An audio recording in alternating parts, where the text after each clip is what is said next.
Due to real estate boom, new high-rise buildings are coming up everywhere and there is a huge competition in this sector. In order to stay in this competition, the builders are hard-pressed to complete these buildings as early as possible. But dangerous fallout out of the lack of supervision, shoddy construction material and lack of structural audits has resulted in a series of fatal building accidents. Over 50% of fatalities reported from structural failings were linked to building collapses. If we were to take into account the apathy going into the maintenance and audit of other structures such as bridges and flyovers, the number of incidents is staggering. Data from the National Crime Records Bureau indicates that a total of 38,363 people lost their lives due to collapse of various structures between 2001 and 2015. It is expected that these figures could actually worsen. What worries us is that buildings are collapsing because there is a laxity in the engineering of the buildings. You have this unauthorized colonization happening, large number of people illegally occupying lands, constructing buildings without municipal approvals and so on. So there are no engineers involved, no architects involved, buildings are not properly designed, buildings are not supervised. So it's a kind of a laissez-faire situation, and then construction just happens like that. People take money and then deliver something half-baked and go away. So buildings are bound to collapse. Till when will India continue to ignore this real and ever-increasingly pertinent risk as it affects human lives and endangers the construction industry? This week's India Risk Report looks at the failing building infrastructure of India. Hello and welcome to another episode of India Risk Report.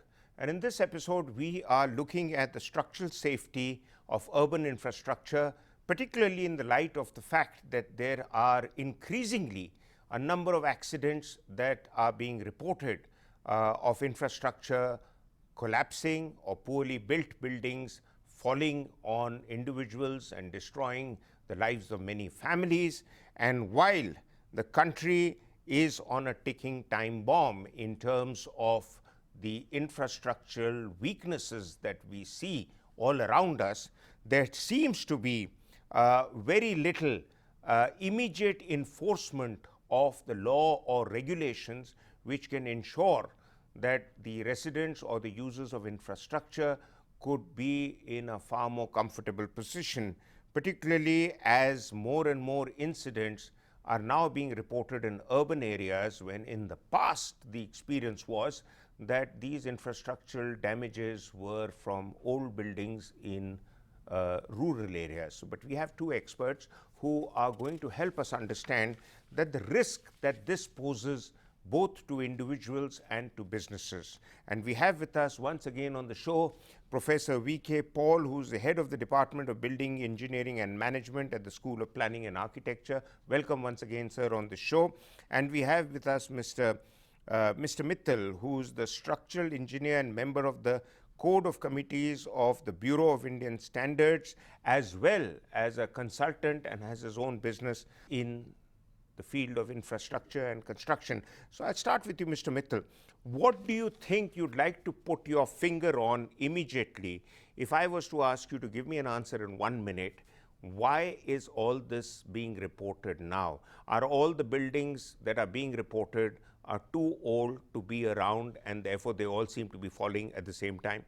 No, I will put fingers on this is basically this is a design fault, a construction fault, implementation fault, as well as the poor quality fault. Basically, the whole gamut of construction engineering is at fault. And so it is not the old building which are falling, the new construction buildings are falling, and the regulation is not in place. So there is a lapses on every part. Now buildings are becoming high tech. Now we have large high-rise buildings and large span buildings, so they are more likely to be damaged in case of structural failures.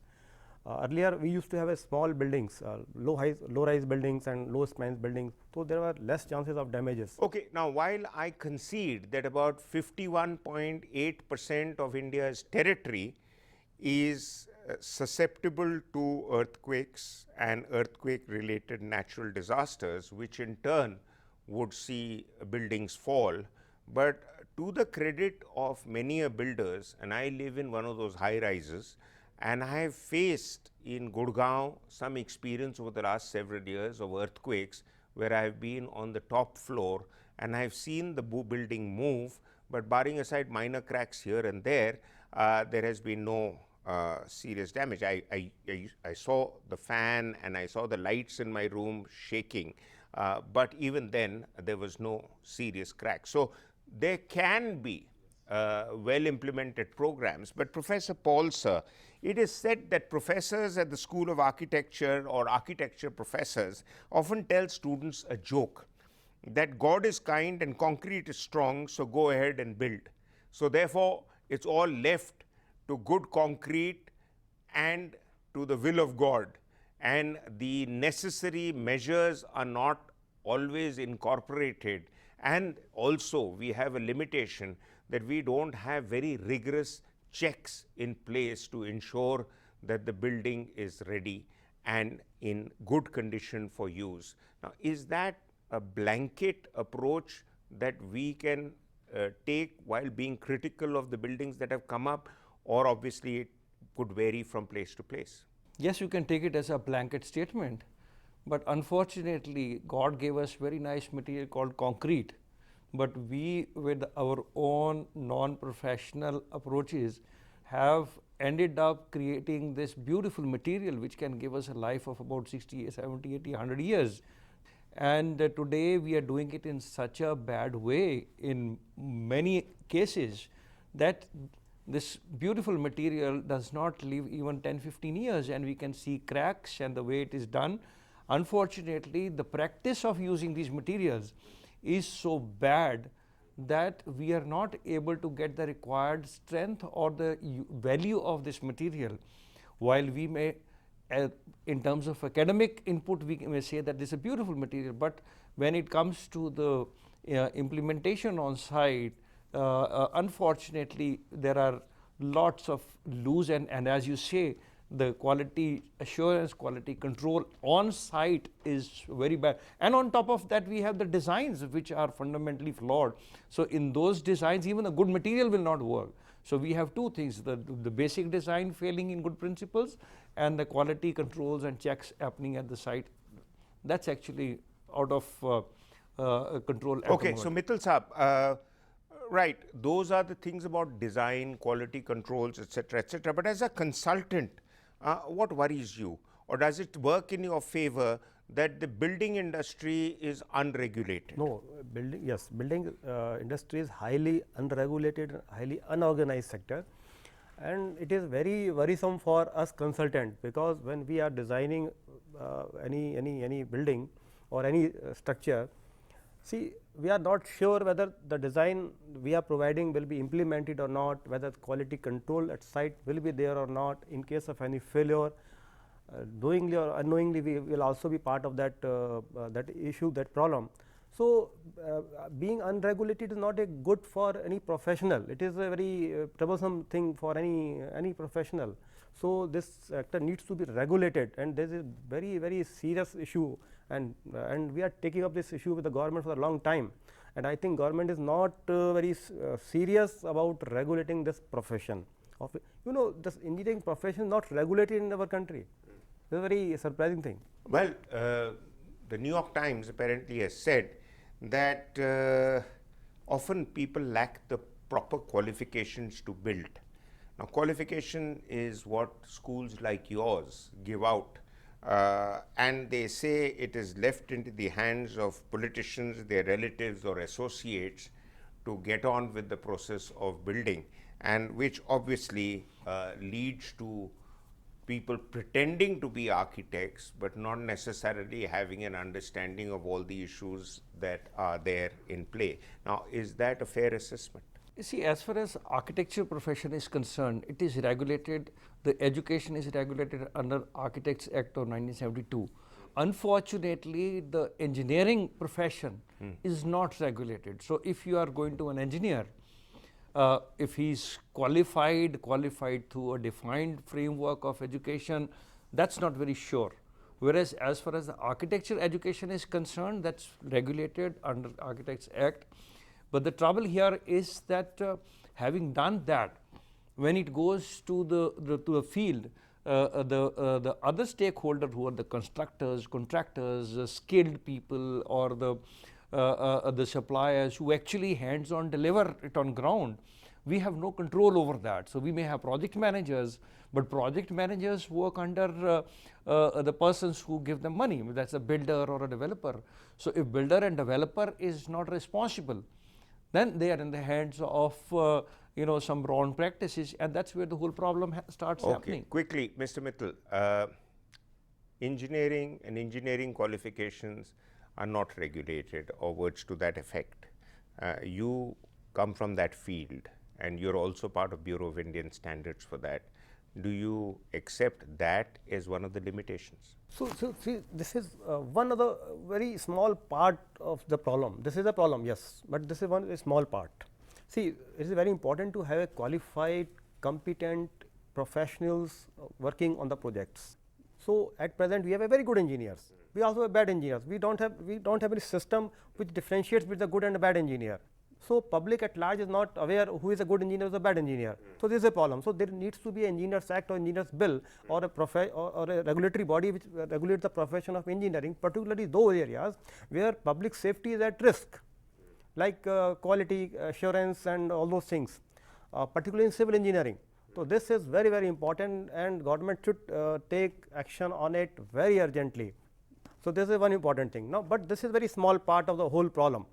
Another thing is building construction or flyover or highway, whatever you may say, number of agencies work on it. They are architects, they are engineers, they are civil engineers, site engineers, contractors, builders, PMCs, there are so many things, people are there. So qualification and competence of all those people are required further. The builders should also be regulated, but the RERA Act has come, but it is very small thing. I don't think it will resolve all the issues actually. So all these professions, including the contractors and builders, needs to be regulated. And as if you talk about the buildings or urban development, even the municipal corporations, the local bodies, since urban development, this is a local subject, it is a state subject, it is not a central subject. So it comes into the domain of various states. So ultimately, the municipal corporation, local body who sanctions and gives the completion certificate of these buildings must also be held responsible for all these things. So there are obviously a lot of bodies that need to be held responsible and held accountable. But we are going to come back after a break to look at what kind of legal penalties should be imposed on bodies and individuals and companies that take on projects, and at the same time, what should be the regulatory mechanism that is ideal for India. But that after a break.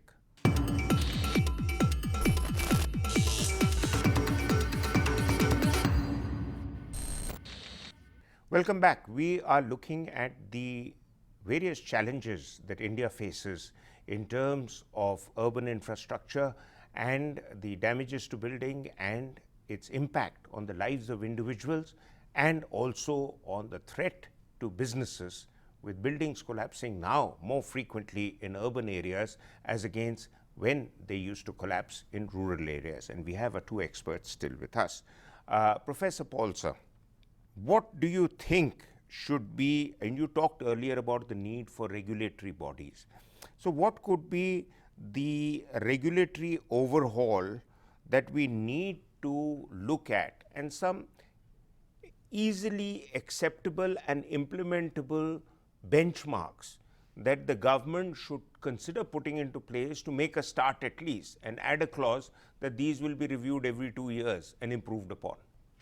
Unfortunately, Bharat, that's not the case, because let's look at this problem in two parts. One is the urban areas which are within the some kind of a regulatory control mechanism, wherein DDAs, MCDs on these kind of statutory bodies, they regulate the construction, and you are required to get permissions, etc.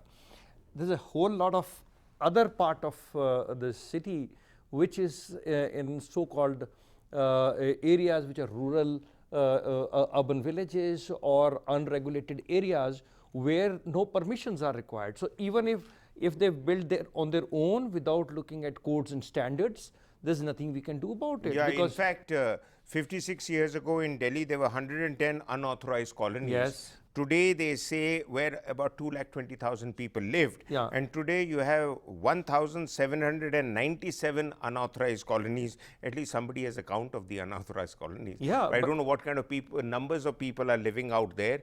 And those colonies now have become sought after destination even for well-to-do people to go and have some kind of a house or a real estate construction in the hope that one day they'll get authorized.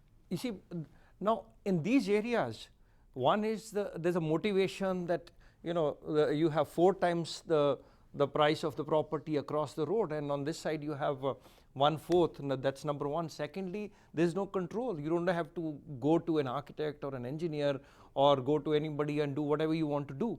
So you have all the motivation, and either you do bad construction because you want to do bad construction, or even if you want to do good construction, you may not actually have wherewithal, or you may resort not to access good professional advice.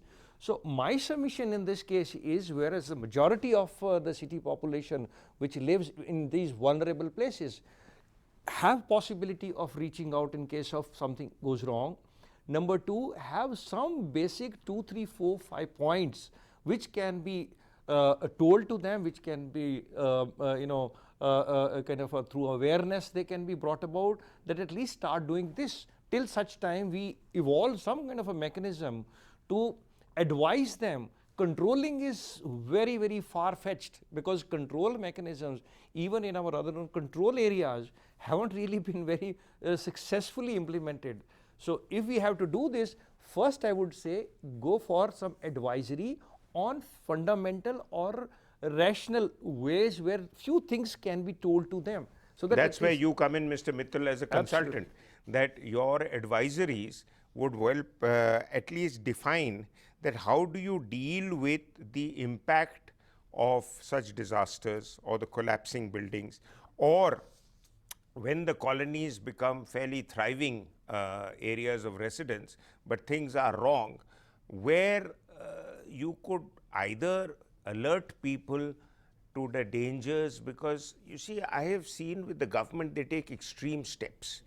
As long as something is happening under their nose, they permit it.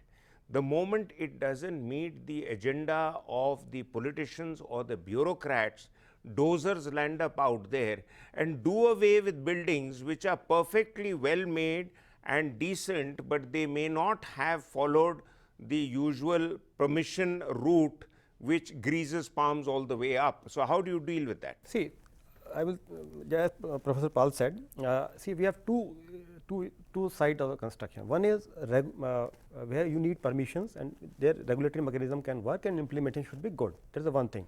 Where you have architect, engineers, everything is in place, just do the good implementation. And then the second part is where there is no need of illegal buildings or unauthorized construction is happening. So there, number one, we should have advisory kind of a thing. Yes, we can say this is the kind of a thing which you it is like a public awareness programs. We can say these are certain issues, basic guidelines which any building you are constructing, just keep in mind these things should be done. And this will depend upon the soil conditions. This will also depend upon the zones, because some areas will be more earthquake prone zones, some will be flood prone zones, some areas will be cyclone affected areas. So depending upon soil conditions, topography and all those things, we can define these are the parameters which are the basic things which anyone should consider while constructing any building. Another thing, in unauthorized buildings in areas, at least we should have a limitation that any building should not go beyond this much of height, because these guidelines may work only for low rise buildings or 3-story, 2-3-story buildings. We can give those kind of a guidelines. But if you are going for multi-story buildings, 7-8-story buildings like happened in Greater Noida or in Ghaziabad, 7-story, 6-story building. So these guidelines actually will not work in those areas, in those type of buildings. But in small 2-3 building residential buildings, yes, those kind of a guidelines parameters will work. So that we can do. Here's just an add-on question. Do you think it makes sense to suggest the setting up of civilian watchdogs and bodies which may not have government's approval, but which work in all areas where small teams can alert the media to expose the excessive building that is taking place, which clearly looks unacceptable for that area because of the soil condition, because of the building laws that exist. So that I have found one area where the government tends to get fairly active is when the stuff comes on the front pages of a newspaper or a television channel. Yes. Yes, that can work. That can work. But See, the problem. Professor Paul, you have a view on that. If I can intervene here, one is as a watchdog, but that comes second. First, let's not depend on the government all the time. Now, here at least the society professionals, they can pool in their own wherewithal and reach out to these people and make an effort to educate with some very fundamental few tips which are derived on strong engineering principles. Just like, pulse polio, 2 drops, but as a result of lot of research. So you bring just 2, 3, 4, 5 basics, those tools, pass it on to the people, try to educate them, help them do So well. how do you educate people who have paid for a building, entered into it, and now being told you're living on the 10th floor when only the building should have had 5 floors? So what does he do?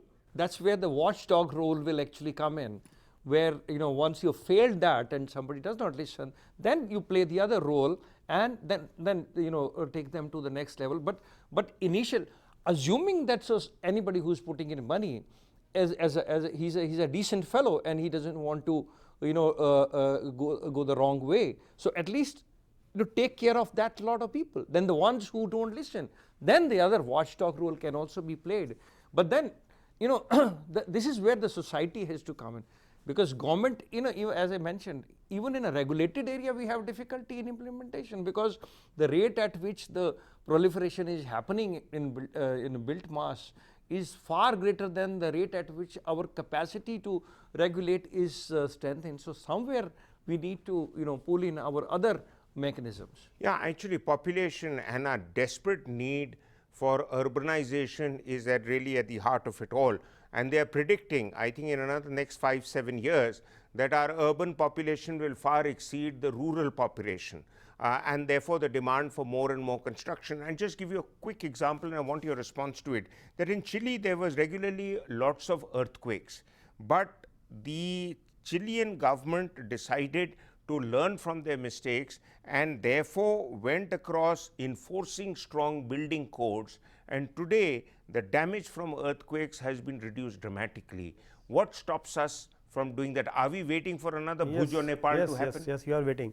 See, similar thing happened in California also. California is a very seismic prone area in the US. Now there is hardly any damage happens there in case of any earthquake. Same you see the Japan.